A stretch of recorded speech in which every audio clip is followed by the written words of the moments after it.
you almost hear the phrase, we're all in this together too much. And it's a truthful thing. We were all in this together 3 months ago. We live in an interdependent world in which our neighbor matters. We live in an interdependent world in which the world around us matters, and we shape that world, and we're shaped by this world. We're all in this together is absolutely true, and I'm hoping we remember this after we're done with all of this. And whatever I was searching for, it was always you. Now that I have found you, let me tell you what I'll do. I have 5 things to say, 5 coins to give away. Welcome to the Deconstructionist Podcast. I'm your host, John Williamson, and we are back. So there was a little bit of a break there. If you guys didn't notice between the 2 divorce episodes, that was not intentional. Unfortunately, despite the fact that I have been working from home for almost 2 months now and sheltering in place, I have very minimal contact with only my ex-wife and my daughter, and having groceries delivered, all that good stuff, and just staying in place, trying to help flatten the curve. I somehow managed to pick up the coronavirus anyway. So this is the first week I've been back at my full-time job, back at work. I'm feeling way, way better. But definitely the mental aspect of it is pretty terrifying. I live alone and I have my daughter 50% of the time. And so there's a lot of time spent by myself because of the situation we find ourselves in now. So the mental game, the mental aspect, especially after I had to quarantine and couldn't see my daughter for nearly 2.5 weeks, while I fought off this illness and essentially, got cleared by the Department of Health, was pretty tough, mentally speaking, probably even more so than the symptoms, although those are certainly no fun as well. So just, I can't express enough. Stay safe out there. Take all the proper precautions. Like I said, I took every precaution I could and still somehow managed to get it, which just goes to show you just how contagious this virus is and how aggressive it is. So anyway, yeah, definitely still recovering in some aspects, but I feel infinitely better, and I'm so glad to be up and around and at least seeing my daughter again. So silver lining here. So got a lot of reading done. Anyway, so we are back, and ironically, this episode I was supposed to record 2 or 3 weeks ago, and it's on the topic of the pandemic and faith in the time of a pandemic. And that's literally the name of this week's guest's book. It's a wonderful book, very, very short. I think it's only like $5.99 on Amazon. I'm going to send it out this month for the book club folks who are part of the book club through our Patreon. I just think it's a super helpful book. There's a lot of really great spiritual practices in there, a lot of really good, helpful things that psychiatrists and psychologists actually recommend as well.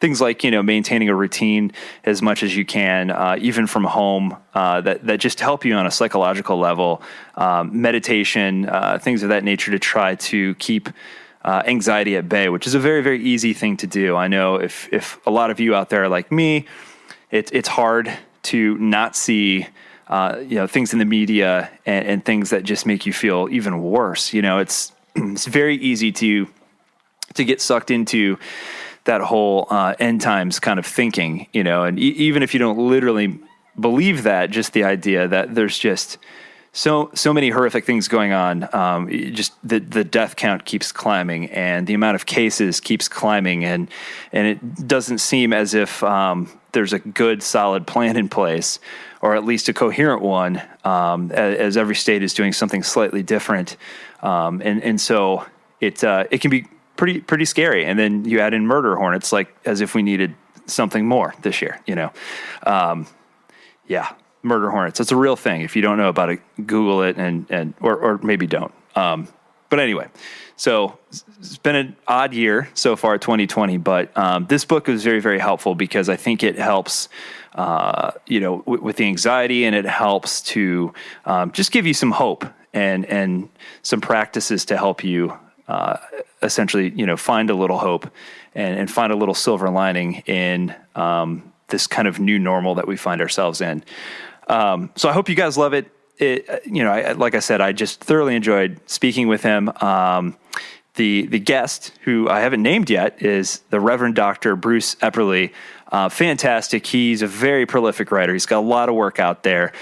His primary field is process theology. So at some point we'll have to dig into some of that. But he's one of those types that I really enjoy because he pulls from a lot of different areas. So you'll find that in a lot of his work, he'll pull in things from like Buddhist traditions. He quotes rabbis. He's pulling from all over the place, and I think that makes it really interesting and a really enjoyable read. So definitely go get in the book. Can't recommend it enough. He's got another one he talks about in the episode, a follow-up coming out, I think in June, I believe he said, that's specifically based on the idea of hope in the time of a pandemic and how do we stay hopeful? How do we stay positive? Fantastic stuff. Otherwise, the music on this week's episode, I'm very excited about. He's been on before, and his name will look oddly familiar to you, but it's our very own Nicholas Rowe, who is the fine producer of this podcast, who works very hard to take the crappy audio that I send him and make it sound reasonable, So Nick's got a new EP out, or will be out, I believe at the time of this podcast, will be out the following week. But I'll have the links in the show notes. So if you like his music, a lot of people, the last time he had new music out, we used it on the podcast, really enjoyed it, and went out and took a listen. So Nicholas Rowe, new stuff. Go check it out. Go support him. Additionally, thank you guys so much for continuing to support, and all the well wishes that you guys sent me. It meant a great deal. So, little things like that, are the things that get you through something like this. So I really appreciate it. What else? Oh, website. So if you go to www.thedeconstructionists with an S on the end, plural.com, you can pretty much find everything. So we put all of our episodes on there so you can stream it directly from the website. So you can go through our whole back catalog, listen to everybody that we've ever interviewed. What else? Social media is on there, so you can link to my social media, Adam's social media, the podcast social media. You can read our blog. You can find our Patreon link through there. What else?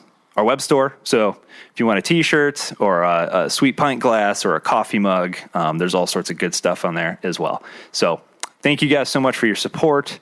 Thank you guys for continuing to stick with us through this time.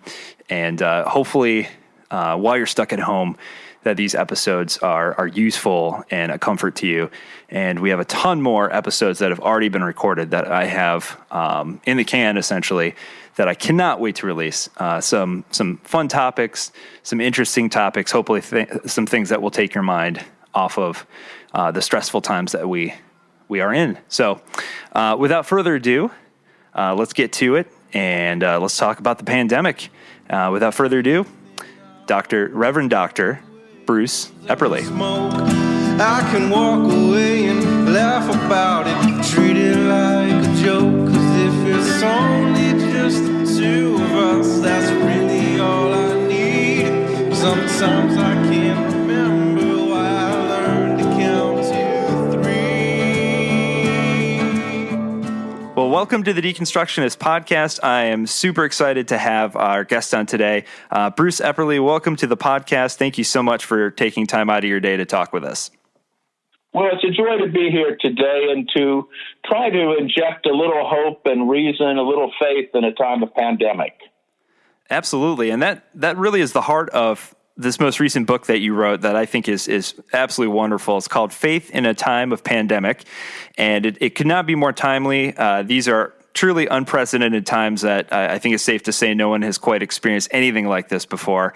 And in doing this podcast for the past 4 years, when Adam and I started it, one thing that we did notice is that people who tend to enter into periods of doubt or questioning, or what we might call lament, or even a deconstruction or a spiritual journey, whatever you want to call it, it tends to be because of moments of crisis or tragedy, much like this. And so one of the things you talk about at the very beginning of the book is you address this topic straight out of the gate, where you talk about specifically Americans and Europeans. We seem to have this illusion of safety that the virus or the spread of the virus, the effect of the virus is really shattered. And it's in the sense that it's not some sort of abstract idea. This is something that's taking place on U.S. soil, on European soil. So talk about that a little bit. Well, yeah, I think that in the northern hemisphere and perhaps Australia and New Zealand as well, we have a sense of tremendous privilege. We have a sense of control. We have a sense that we can solve every problem.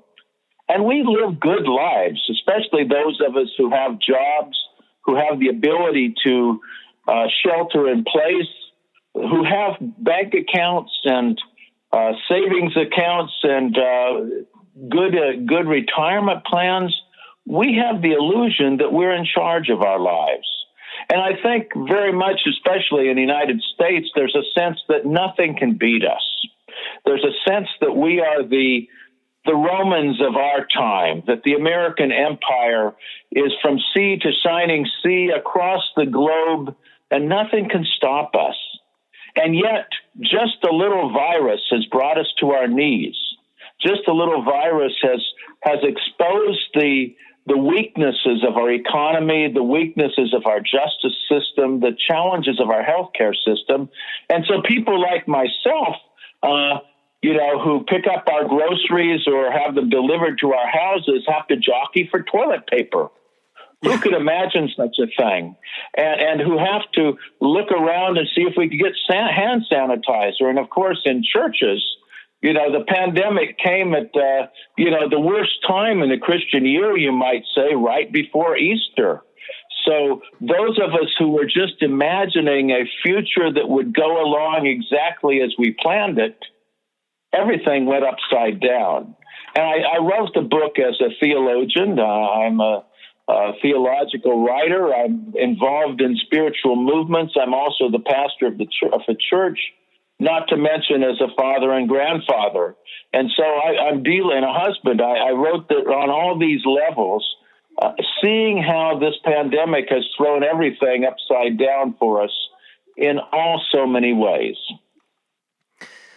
Yeah, it's absolutely just disrupted every aspect of life.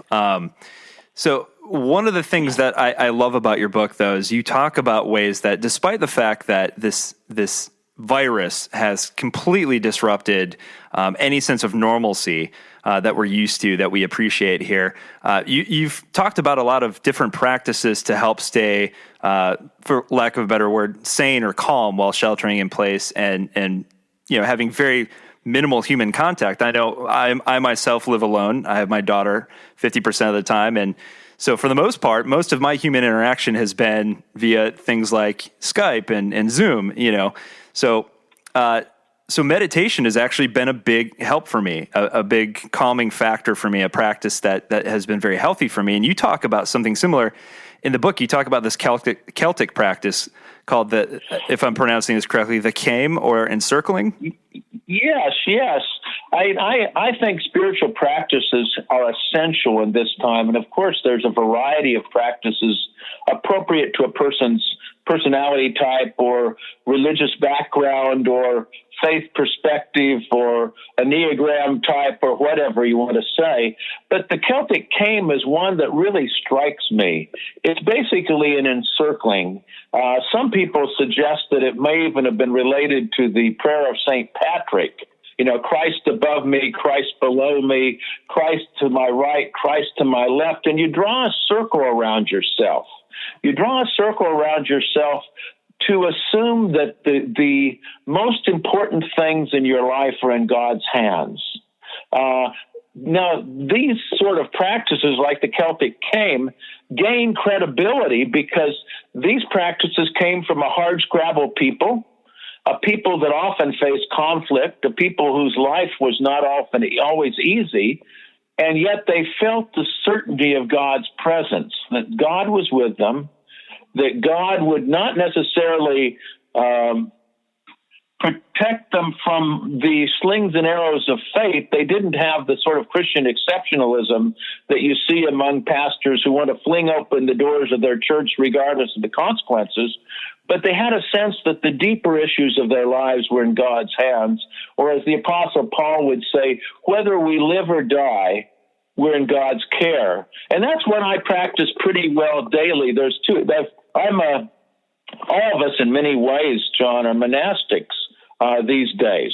In my little world is the two households, my son's and my own, half a dozen people going down to the beach every morning at sunrise and then coming back the mile and a half from the beach to my home and walking the dog in the neighborhood. Our worlds are small. We're monastic almost. And so these practices become themselves to that. The other practice that's really been speaking to me lately is from one of the Psalms. It's just simply that salutation you hear often in church. This is the day that God has made. Let me rejoice and be glad in it. I use this as a way not to deny the realities of life. Frankly, denial is death, and we've seen how denial has put our nation at risk. The denial of religious leaders, denial of political leaders, the denial of everyday people who thought that this couldn't touch them. Denial puts us at risk, but this is the day that God has made, and I will rejoice and be glad in it. Reminds me that this is a new day. It's the only day I have. That in this day I have possibilities. I'm not a victim of fate, but I have some agency. There's something I can do. I'm reminded of Viktor Frankl speaking from the concentration camp in Germany, who said they can take everything away from a person except their ability to have a particular attitude toward the events of their lives. And this psalm gives me a sense that I can be a companion of God in healing the world, that I'm not passive, that I even have some agency in responding to the crises of our time, and that I'm not alone. Oh, that's great. I'm going to skip ahead in my questions here because I think it pertains to what you just talked about. You talk about the fact that there really are two types of fear. There's fear that helps in the sense that it protects you and it keeps you out of harm's way and danger. And then there's, I guess, for lack of a better word, unhealthy fear. Talk about that a little bit. Well, yeah, I think there's a reasonable fear that we ought to have. I'm going to frame it in the macro as well as the micro. It's interesting. Healthy fear tells us that we shouldn't necessarily go face to face with the person we're talking with, that we shouldn't necessarily put ourselves at risk, that certain of us have risk factors and the COVID-19 could be disastrous for us. So healthy fear says, let me protect myself. Healthy fear, in a way, compels me to put my mask on as a way of saying that I'm not going to put anybody else at risk, that I realize that if I'm a carrier and don't know it, I could be problematic to someone else. So there's the healthy fear. I think there's also the unhealthy fear, which takes two or three different forms. One form is just assuming that the virus is the only reality, that we have to be afraid of our shadows, that we can have to burrow into our homes and make absolutely no physical contact whatsoever. There's another type of unhealthy fear, and I see it among these people who are on the steps of state capitals. They're afraid, in an interesting way, of losing everything, and in the process are putting themselves at risk. They're afraid that any intrusion on freedom is a violation of their rights.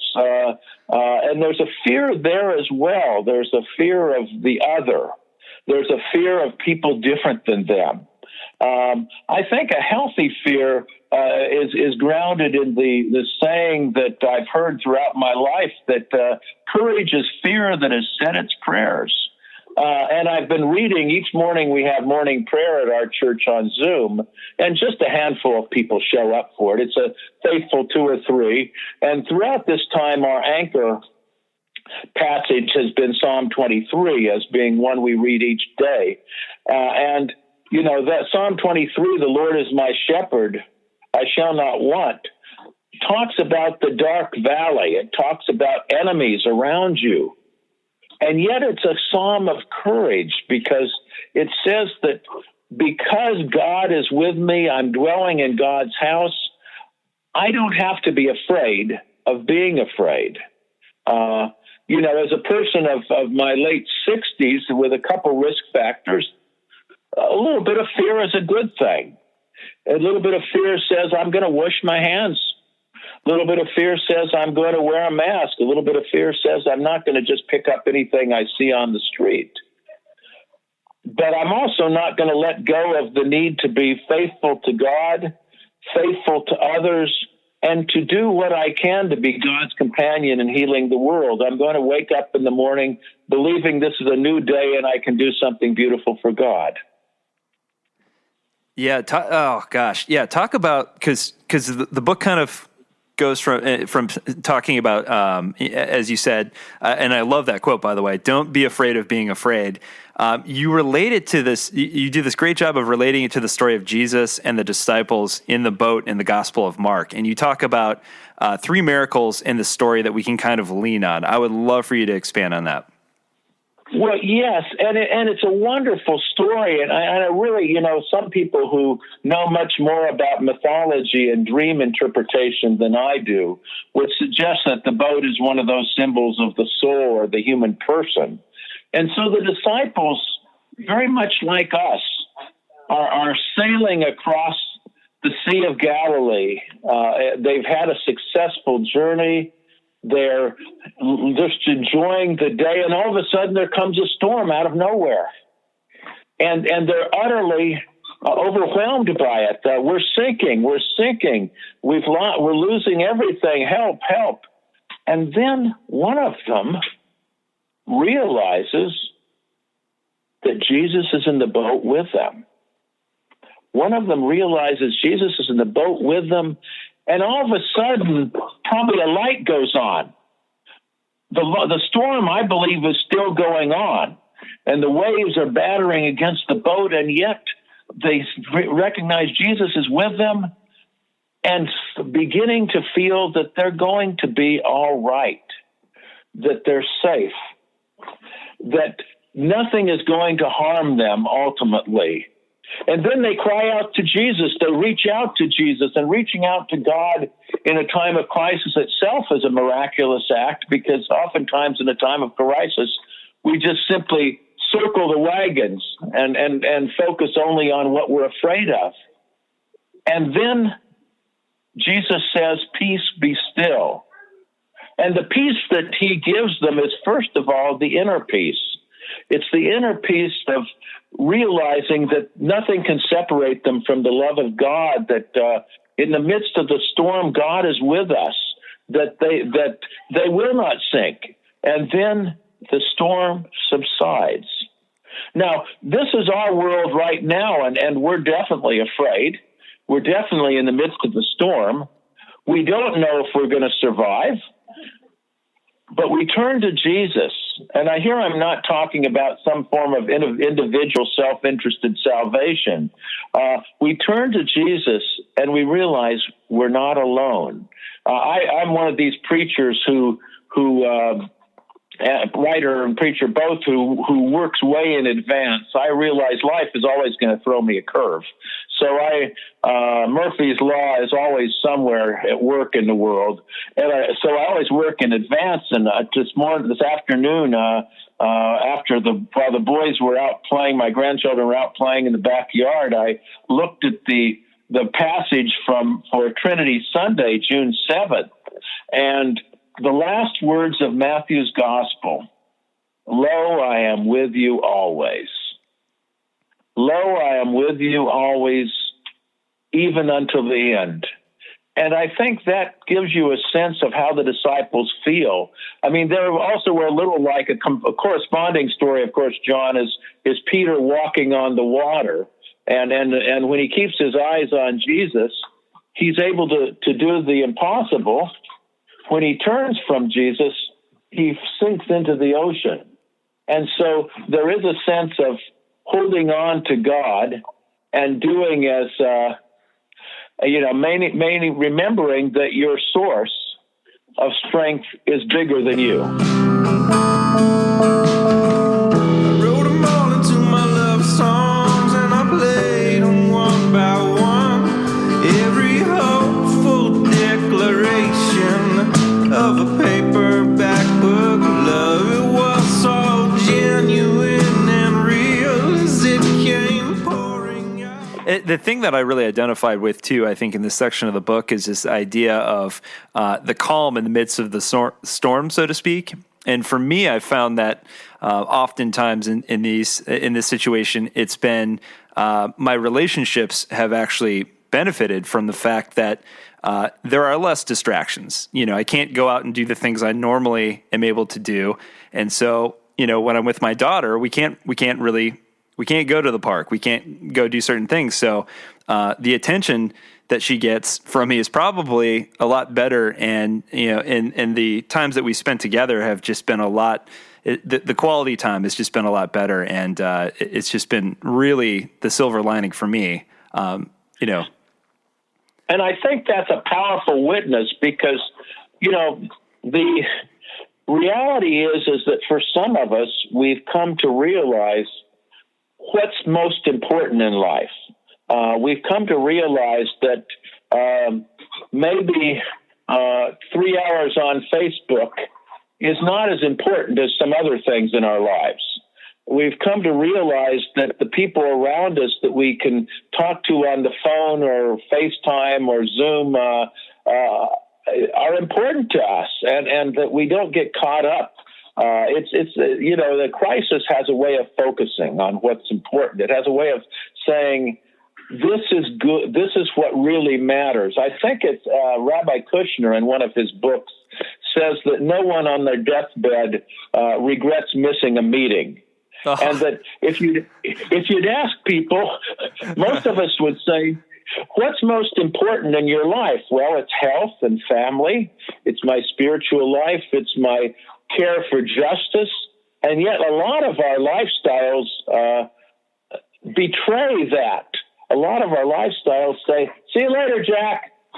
One of my grandsons is saying goodbye. And of course, my grandson's in the heart of my life. And being with them 40 hours a week during the weekdays, homeschooling and doing all the things we're doing since the schools are closed, I think that this is an awful long day because I still have a day job and I'm still a professional writer.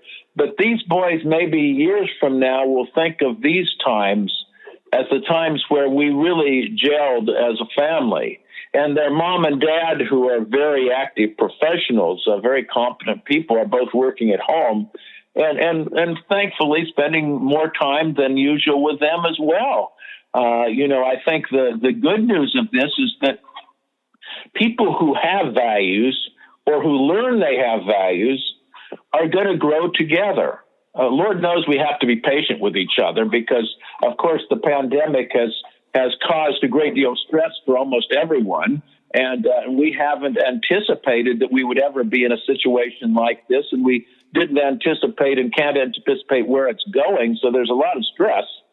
But if we do center back down, if we do remember what's important, we'll be more deeply connected with God and others as a result of this. Could not agree more. It has been, I think, between having the shelter in place and just not having the social freedoms that we're used to. And for me personally, I know you and I were supposed to sit down and chat, I think a couple weeks ago, and it got disrupted because I got COVID. I got the coronavirus. Yeah. And have spent some weeks recovering. And, to be completely honest, the mental aspect of the virus is even potentially worse than the virus itself. Not knowing if it's going to get worse, not knowing if you're going to make it through it, and thinking of your, in my case, my daughter and my family and stuff like that. It just it really focuses you in on, as you said, the things that are most important in your life. Well, yeah, I know. I think we can live by the illusion that that we are immortal until we discover otherwise. Yes. And one of the gifts of mortality, and it goes back to that psalm, this is the day God has made. This is the only time we have is right now. We can't guarantee, and part of this is the gift of being more gone than, with more days behind me than ahead of me. One of the gifts of that is don't mess around. I could use a stronger word to describe don't blank around, but don't mess around here. This life is too precious. So when I see people still getting involved in bloviating and bullying and picking fights at the national level as well as the interpersonal level, I'm thinking to myself, this is the time of your life. Do something important with it. Don't waste your time with grudges or try to figure out what's right in yourself and what's right in the world and then move forward. Yeah, absolutely. There are loved ones close to me who have definitely benefited from this time in the sense that they've used it to self-reflect and make life changes for the better and things of that nature. And then creative friends of mine who have used this time to just create and write and create art and things of that nature. So I think it's in a lot of ways focusing on the positives of it. I think a lot of good has come from this as well. Yeah, and I've been thinking a bit about life beyond the pandemic, and I'm not sure when things will open up in America. I mean, everything is kind of iffy, and I believe some people probably are jumping the gun, and in many ways they're just overly impatient with the process, and for good reason. I mean, people want to get back to their jobs. They want to go to restaurants and movies and stop at the coffee house that they're familiar with. I do too. They want to have their churches open up, and I do too.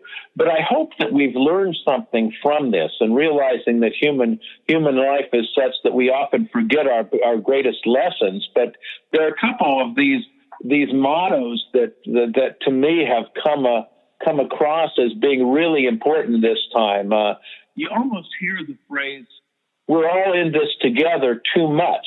Yeah. These days, and it's almost everybody's saying it except maybe the leader, the president of the United States, but everybody else is saying it, and it's a truthful thing. We were all in this together 3 months ago. We live in an interdependent world in which our neighbor matters. We live in an interdependent world in which the world around us matters, and we shape that world, and we're shaped by this world. We're all in this together is absolutely true, and I'm hoping we remember this after we're done with all of this.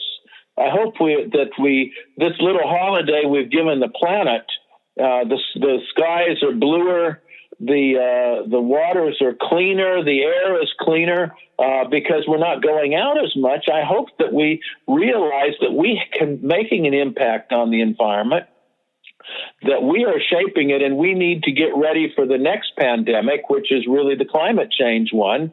And the only way to deal with that is not with a vaccine, but with human behavior.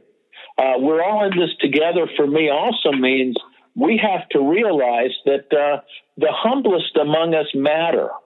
The humblest among us matter. And we think of the normal heroes and that we often point out the physicians and the nurses and the first responders, the National Guard folk. But the other heroes are the people who deliver our groceries at $12 an hour. Yes. The non-unionized store clerk, the person who picks our vegetables and fruits and packs them, many of them being undocumented workers. I hope that we realize that these people matter too. And I hope all those thank you signs that we see out there on our streets and those words of gratitude last beyond this time, because gratitude, as they say, talk is cheap. We need to be actually grateful to the workers that are going out every day without any decent health insurance, the workers that are going out each day without any clear sense that they're going to be in the country 6 months from now, the workers that are put at risk in the meat packing plants right now because they've been determined to be vital. Gratitude has to take shape, as does interdependence. So I hope that these are two of the most important spiritual values for me, John. One is the sense of interdependence. We all matter to each other. We're all part of this wonderful earth body, or what Paul would call the body of Christ. We're all part of that body. And we need to remember that we all matter to one another. We need to get beyond the politics of binary in and out, saved and unsaved, friend and enemy. We need to get beyond grudges. We need to find a common good to focus on.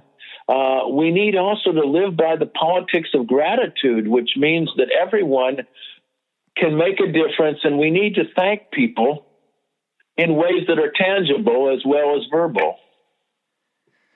You really hit on the next question I had, which is there's a part in the book where you talk about how the positive effects that fear can have, and one of those being the ability to help expand our empathy for others. And I really do see that happening. I see folks really banding around each other, not unlike what I recall from when 9/11 happened in New York. I remember the slogan, "Everyone's a New Yorker," and it was the most remarkable time in the aftermath, just people really responding out of the goodness of their hearts to react to this traumatic event. And I see that happening now. And you're right. How do we keep that momentum going after the threat is no longer present?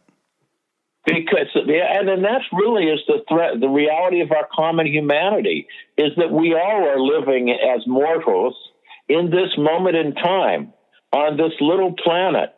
And we do need a certain sense of not threat in the sense of just looking over our shoulder and being afraid, but the reality is that the life is precious, and other people's lives are precious. That's the other aspect of it. It's not just about me. It's about the other person. It's about the person, again, there are two tendencies going on right now. One is blame somebody for the problem, which is the binary approach. Lord knows there's enough blame to go around both on our soil and on other nations' soil. But part of this blame somebody, divide somebody, see somebody else at fault, scapegoat somebody, that's the way of death. That's the way of death. Hopefully we'll realize that the United States of America, which is the country I love, as American, I love my country, we'll realize that we depend on other countries. We'll realize that if a virus from another nation can harm us, and I don't necessarily want to blame China, to be honest, on this point, although there may be culpability, that's not the point. If a virus can hurt us, it means we're connected. And if the well-being of other nations is connected to our well-being, then we better well change our ways. We better well look at things globally as well as in terms of nation first. So I'm hoping there's an upswell of planetary thinking, an upswell of community thinking, an upswell of realizing that my neighbor needs me and I need my neighbor. Amen. There's a story that you tell in the book that I absolutely love. You recount this story from the theologian Howard Thurman, this example that sometimes the right move is to be still for a moment instead of letting fear dictate our next move. Talk about that a little bit. That's a super powerful story. Yes. Well, yes, and it's one of these stories that I believe Thurman says it. I keep quoting it from this, and Howard Thurman was the great African American theologian, spiritual guide, active in the civil rights movement. Martin Luther King had his book, probably the first African American liberation theology, Jesus and the Disinherited, written in the 40s. In his satchel during the civil rights campaign, movement of the 50s and 60s, Thurman tells the story of being a young boy growing up in Daytona Beach, Florida, and goes out on a warm summer day picking berries. And he's a young boy. He's in sweet abandon. He's doing what you do on a summer day when there's no school. He tears out into the woods putting as many berries in his mouth as he does in his pail. And he's further and further in the woods, and suddenly he hears a crash of thunder and sees a flash of lightning, and he looks around and he discovers he has absolutely no sense of where he is. He has absolutely no sense of where he is, and the first impulse he has is just to start running somewhere, even though he has no place to run and no clear direction. Let's just start running. And then he remembers something that his wise grandmother had told him. When you don't know where you're going, stop, pause, look around. And so he begins to look around, a little bit like the Celtic came in a certain way. He begins to rotate his attention in a circle.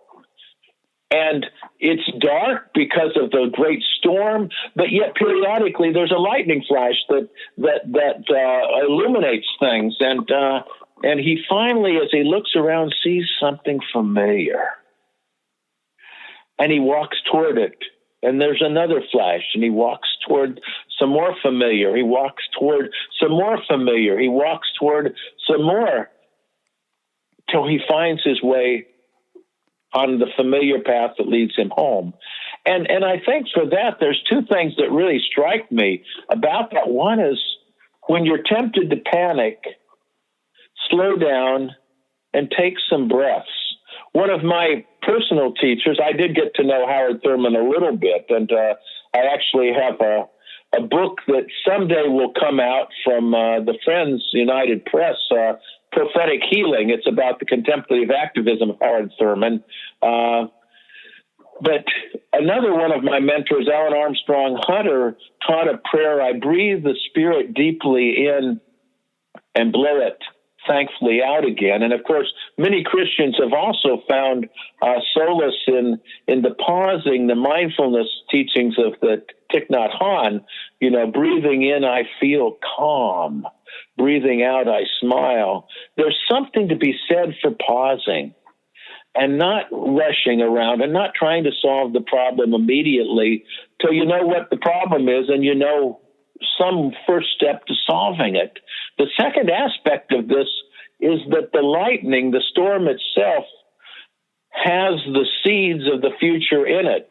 He finds his way home, Thurman finds his way home through the machinations of the storm itself. Without the lightning, he wouldn't have found his way home. So the storm itself may have some of the answers we need. So I'm hopeful that within and beyond this pandemic, that we will discover we have some answers within it.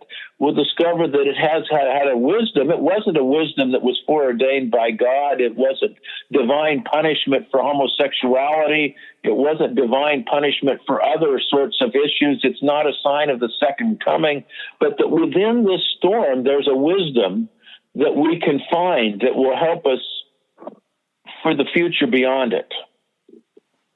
Oh, that's great. I mean, I for the most part agree that this isn't the end times. I think I was with you until I found out about murder hornets, and then I'm not sure anymore. So, like, what more do we need this year, really? I mean, well, yes, I know. You know, the signs of the times are always there, John. And right. I remember my father. And my dad was a Baptist preacher and preached at churches that were more conservative than I am today. But I remember my dad was a very thoughtful man, and he and I used to take walks. And when I was home from college, and we'd take walks at night and walk 10 or 15 or 20 minutes in the evening and just talk about things. And, you know, my dad had an insight that I've come to believe is quite true. When in speaking about the second coming, he said, well, I'm not sure it's a datable event. But I think God comes to us all the time, and in each moment is a moment of decision. Each moment is a moment in which we're called to respond to Christ coming to us. And as Mother Teresa would say, in that moment of decision, and you know, we're called to do something beautiful for God or say yes to the call that God has for us. Yeah, that your dad sounds like a very wise man.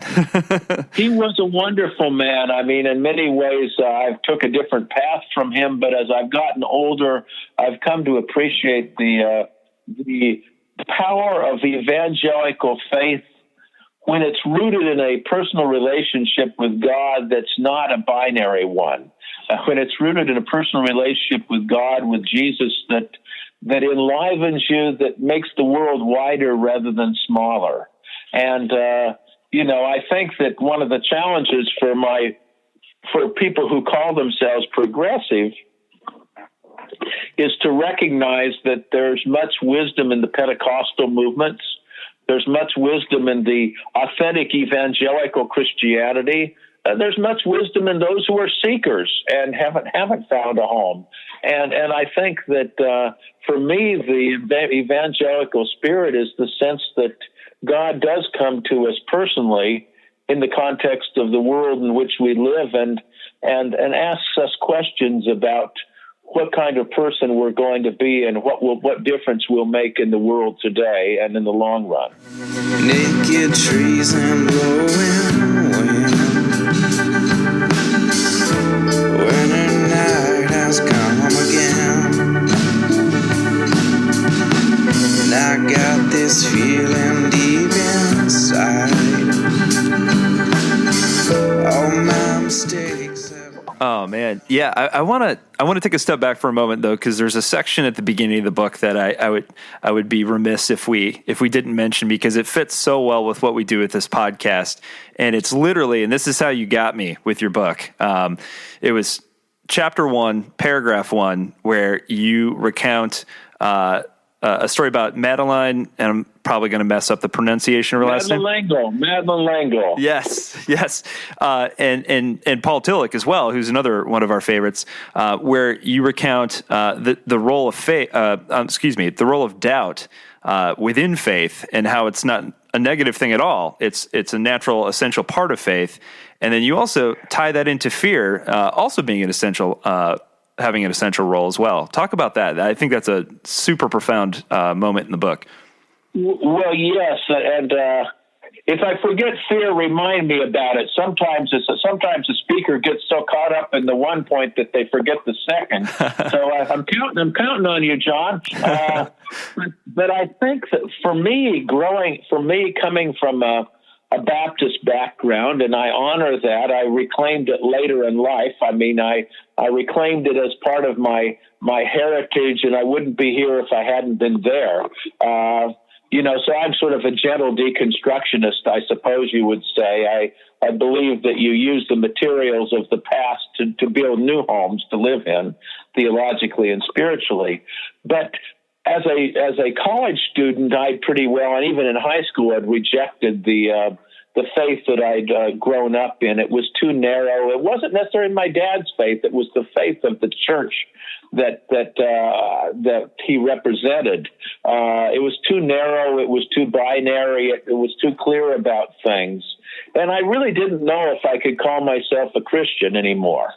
And I came upon Paul Tillich's Dynamics of Faith in college, and I was finding my way back to the church. I had been a seeker. I grew up in the Bay Area during the Summer of Love and all that, so I sought my way through all those Woodstock type of things in the Magical Mystery Tour. And one Saturday, I learned Transcendental Meditation at an ashram in Berkeley, California.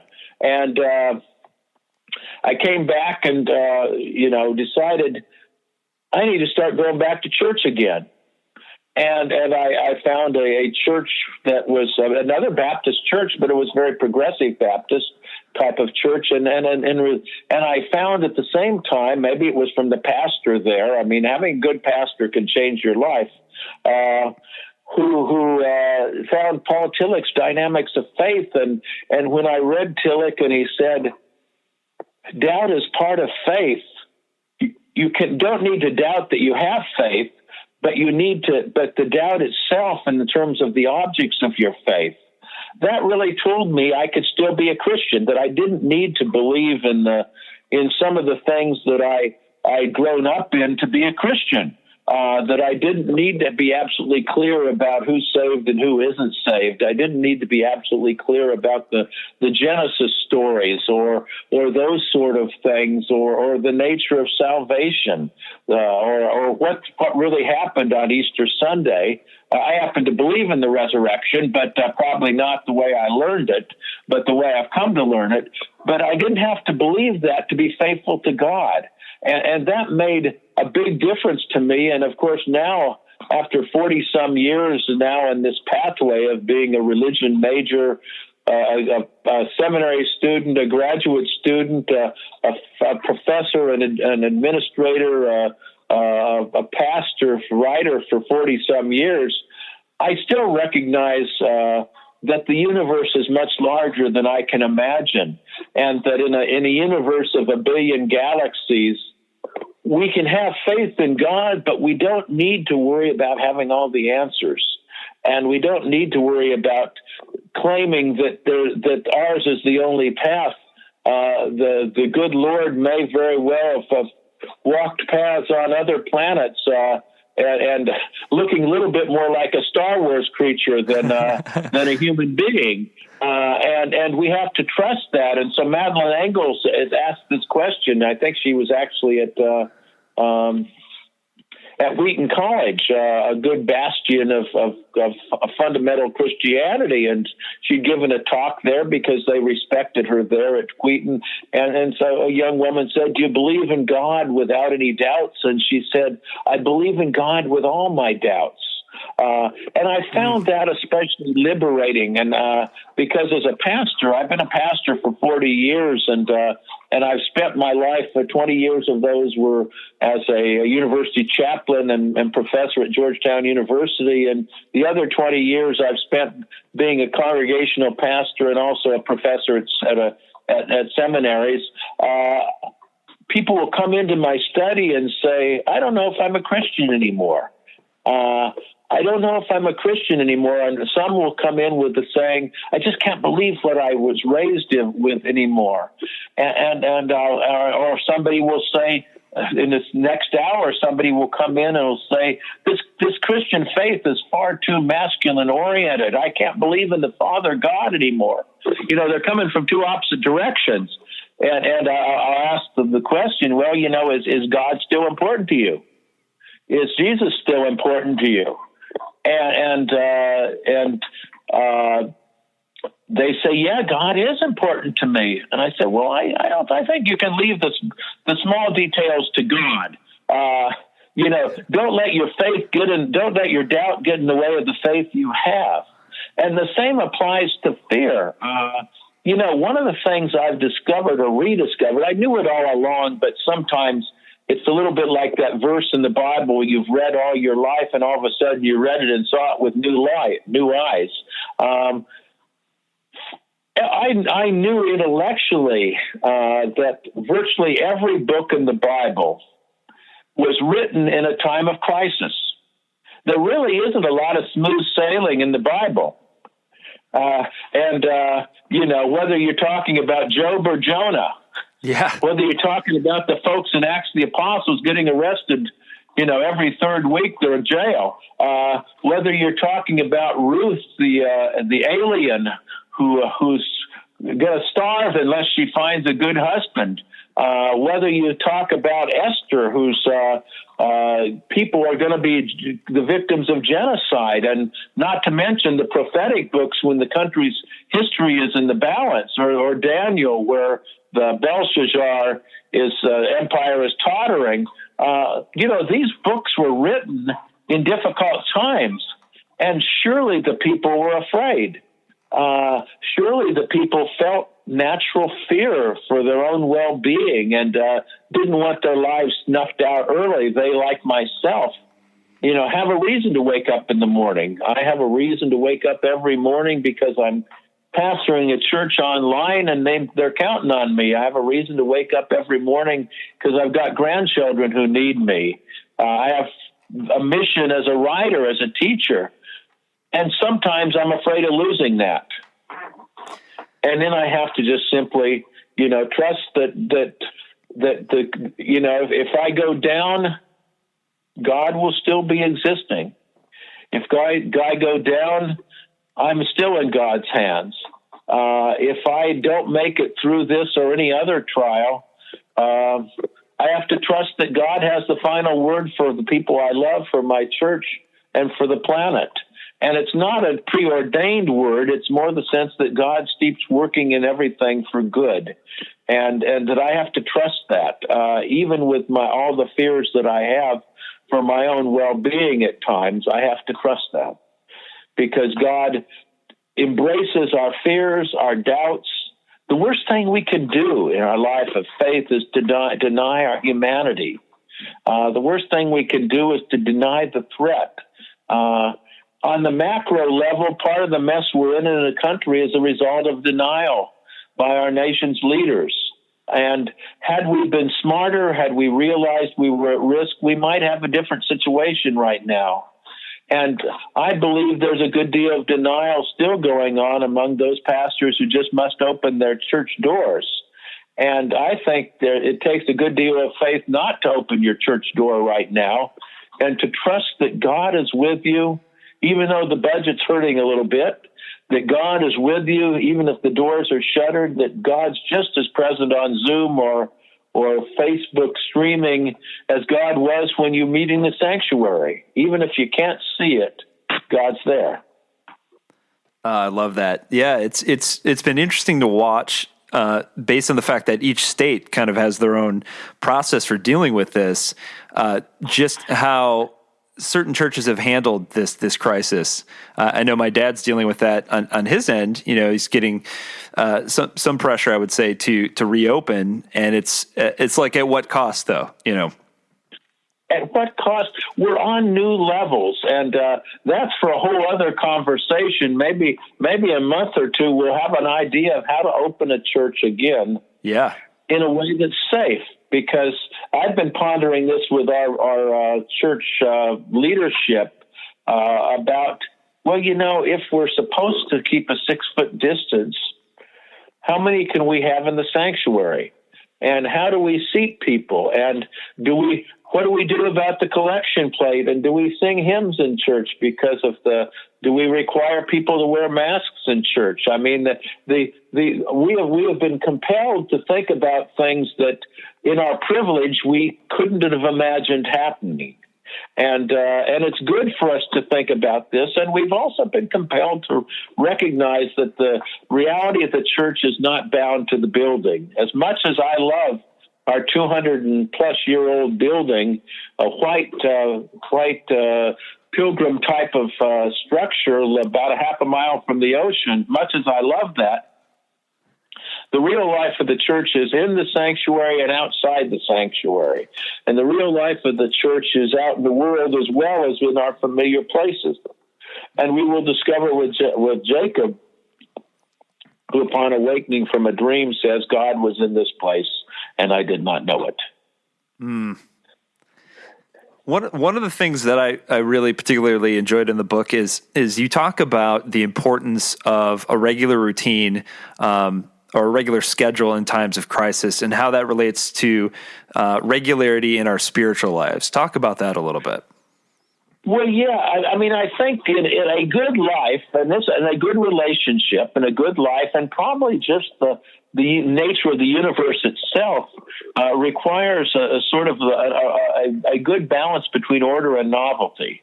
And the orderliness of the universe and also the novelty. We need things to change. We need things to stay the same.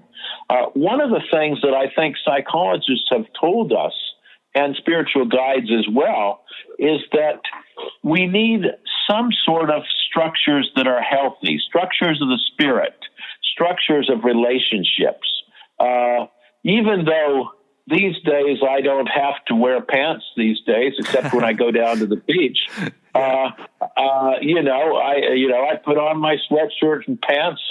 I don't dress up very much these days, although whenever we do church services and we do them out of our home, I put on my robe and my stole and wear a sweater and slacks under it just for the occasion.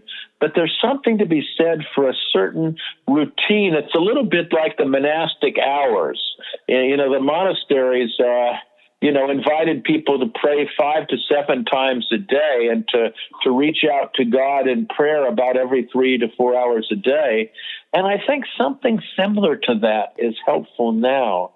Maybe, you find out the spiritual practices that work for you, but, taking time for prayer throughout the day. Dorothy Day, the great social activist, spent a good deal of her time in being arrested and protesting. And, finally in her 70s, she had health issues and she was no longer able to speak or protest. And so she's mostly homebound. And she says, well, now my calling is to pray. We can always pray.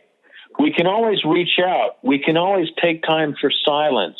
I think those structures keep us moving forward. One of the things people have to remember, to me at least, I'm trying to remember it, is that this is not lost time. This is not lost time. This is not, time has not stood still. We're not going to get this time back. Whether we're sheltering in place for 2 months or 4 months, whether the church is shuttered for 2 months or 4 months, we're not going to get the time back. What we are going to do is live this time. This is the time of our lives right now. It's the only time we have. And we need to spend this time of pandemic with as much purpose, meaning, commitment, concern for justice as we would as if we could get out on the streets. This doesn't mean that we won't experience some depression. This doesn't mean that we should say praise the Lord anyway. This doesn't mean that we should deny our feelings of loneliness or depression and here I'm talking about non-clinical depression. I'm speaking about the depression that comes from, losing familiar things. We shouldn't deny our grief. We shouldn't deny the grief that children of a certain age are feeling. The kids who we're expecting to go to camp, we're expecting to go to school, we're expecting to be playing sports, we're expecting to have sleepovers, we're expecting to have high school and college graduations. We can't tell them not to grieve, and we should feel their grief keenly ourselves, but also remember that in this time of our lives, we still have a calling. I think it's Nietzsche, and this is quoted in Viktor Frankl's Man's Search for Meanings, has this poignant phrase, we must be worthy of our suffering. And we are suffering, but we shouldn't let that diminish our moral commitments, or as I've said in some of my more recent writing, the pandemic does not let us off the hook from being part of the moral and spiritual arc of history. We can still be involved in changing the world, even though we're sitting in our homes. So in June 20th, I believe it's June 20th, was going to be the day that William Barber and others were going to have the Poor People's Campaign in Washington, D.C. That's been called off, but it's going to be done virtually. And there was poverty before the pandemic. There's poverty now that there is a pandemic. There'll be poverty afterwards. And so the pandemic doesn't let us off the hook from being moral people. Yeah, that's so good. I think the question I would love to end on, I think that just makes the most sense to me is and this is the theme, the message that I got from this book is just this the theme of hope and finding the good in the situation despite our circumstances. And so I love this quote that you have in the book where you say, "While we cannot conjure up joy, we can practice joyfulness even when we aren't yet joyful." Talk about the role of Thanksgiving and how that can kind of lead us through something like a pandemic. This is key to me. I'm one of these utility players, as they say in baseball. I play a lot of positions in life. I'm one of these rare people on a seminary faculty that'll pretty much, if you ask me to teach anything, I'll try to do it. And so I've been written a few books on books of the Bible over the years. Even though my home base is spiritual formation and theology, I've kind of gone out of those silos. And Philippians is one of my favorite books. And Philippians can seem like kind of a Pollyanna book at first glance. Paul really likes the people at Philippi. They're not the Galatians, where he really reads the Galatians, the riot act. But the Philippians are people he really likes. And he talks about his joy throughout the book. And it can sound like one of those praise the Lord anyway books until you realize that Paul's in prison. Paul's been sequestered. He can't go out on his own anymore. And Paul loved to travel. Paul loved to journey. He loved a pilgrimage. He loved a preaching tour. He writes, "Rejoice in God always, then I say rejoice. Let your gentleness be known to everyone. Pray about your needs with thanksgiving." And I think what Paul is saying here is that hope comes when we realize that we had a past, we have a present, we have a future. That even though the future is not guaranteed, we have a future because God is with us. And God will continue to give us good ideas, continue to give us energy and power and possibility. And out of the gratitude of life, we discover that life can be beautiful, even in a pandemic. And even more important than that, because of gratitude, we realize that we can be God's companions to do something to heal the earth. I love that. I love that. Thank you so much for coming on. I can't recommend the book enough. So much so that that is the book that is going out actually this month to our book club members. We have a little book club through the podcast, and so I'm sending that one out to our folks who are a part of that. Again, Faith in a Time of a Pandemic. It's a tremendous book. And again, I just thank you for writing it. It definitely gave me hope and gave me some good spiritual practices to help make my way through this uncertain time. So thank you so much for coming on. Well, God bless you. It's been great being with you.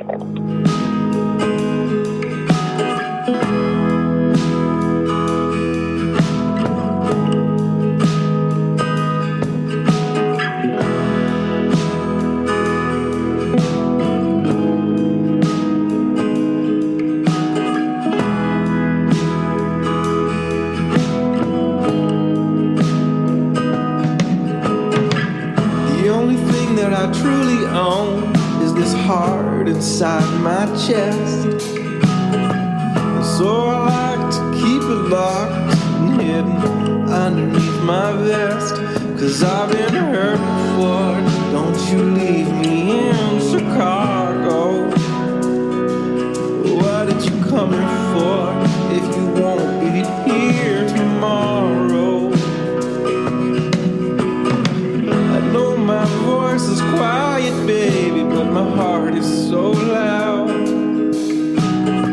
So many things that I want to say, but you know they won't come out. 'Cause I've been hurt before. Don't you leave me in Chicago. Tell me, what did you come here for if you won't be here tomorrow?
sorrow until I write a song or two.